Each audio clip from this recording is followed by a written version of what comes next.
In the wild embrace of the Orwyn plains, where the dawn wove golden threads through tall grasses, and the river murmured secrets older than the stars, there dwelt a small band of people, the Kyalith, some 14,000 years ago.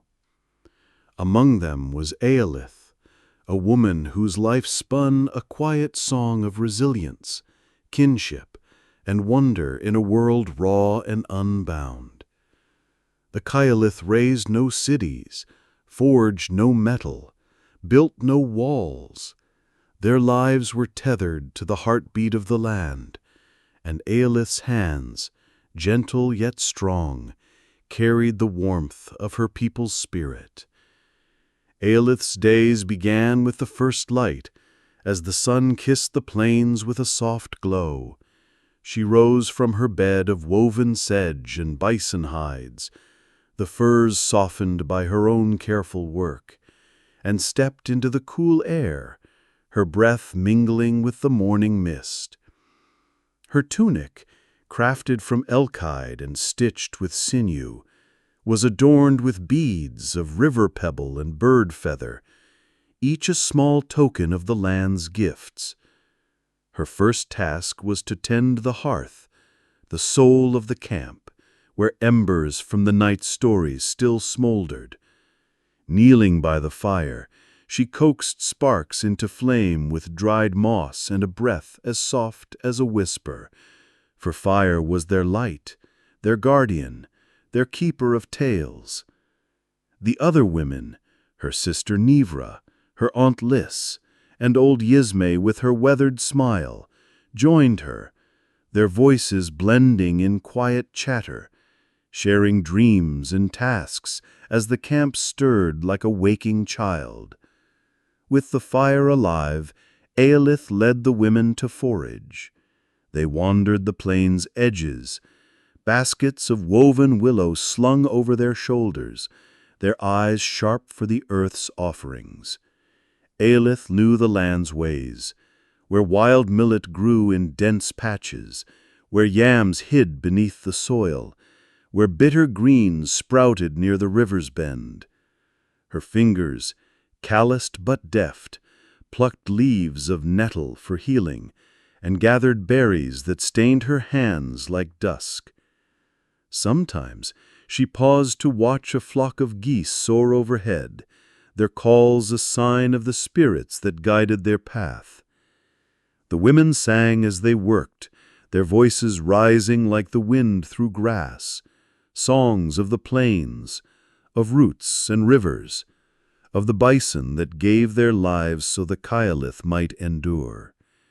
These songs were Eolith's heritage, passed from mother to daughter, binding the women in a bond stronger than any rope.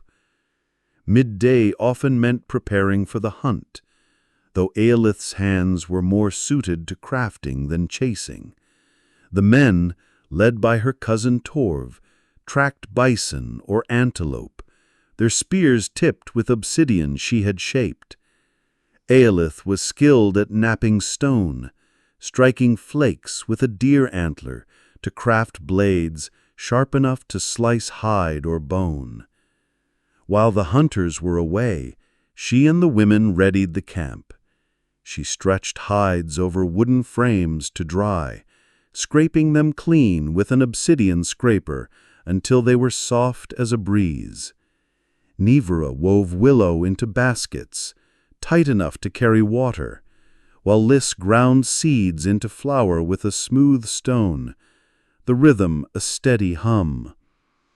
Eolith's nephew, little Kren, clutching a toy spear of grass, his laughter a spark that lit the camp. When the hunters returned, their arms heavy with game, the camp bloomed with life. Eolith helped butcher the antelope, her knife cutting with care to honor the animal's spirit. The meat was shared, some roasted over the fire, its savory scent mingling with the plain's grassy air, some smoked for the lean days ahead. Bones were saved for owls, sinew for cord, hides for blankets. Nothing was wasted, for the Cailleach revered the land's gifts. That evening, as the stars blinked awake, the band gathered around the hearth. Torv told of the hunt, his hands tracing the antelope's flight through the air, while Yesme sang of the sky, her voice weaving tales of spirits who danced among the clouds.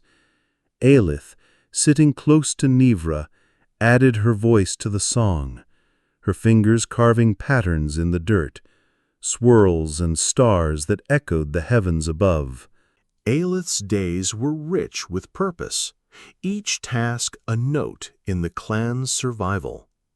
She was a healer, taught by Yusme to soothe fevers with mint tea and mend cuts with poultices of clay and herbs. When Kren burned his hand on an ember, Eilith sat by him, humming softly, cooling the wound with damp moss. She was a maker, crafting beads from bone and feather, stringing them into necklaces that held stories of the river and the hunt. She was a teacher, guiding Kren to spot edible roots and showing him how to twist sedge into cord. And she was a dreamer, lying awake under the stars, wondering what lay beyond the plains, what spirits guided the herds, what songs the wind carried from lands unseen. The seasons wove their own rhythm. Spring brought new grasses and the birth of bison calves, with Eilith and the women gathering tender shoots and weaving mats for shade. Summer meant long hunts and warm nights, with Eilith drying berries and meat under the sun's steady gaze. Autumn turned the plains amber, and the Cailleach followed the herds, Eilith carrying Kren on her hip as they walked, her songs keeping the children's spirits light. Winter was harshest, the cold sharp as obsidian, the game scarce. But Eilith's hearth burned bright, her stories warming the band as they huddled beneath firs, their breath a shared mist in the dark. Loss was part of the weave. A storm took her father years before, swept away by a swollen river, and a hunt claimed Lys's son, caught by a bison's charge. Yet the Cailleach endured, their bonds a shield against grief.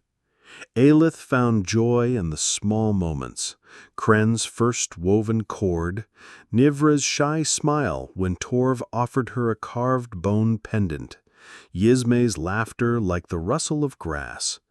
She felt the plains pulse in her veins, its spirits in her dreams. One night, under a moon bright as a polished stone, Eilith led a ritual by the river, offering a necklace of feathers and pebbles to the water spirit, asking for its strength to carry them through the dry months.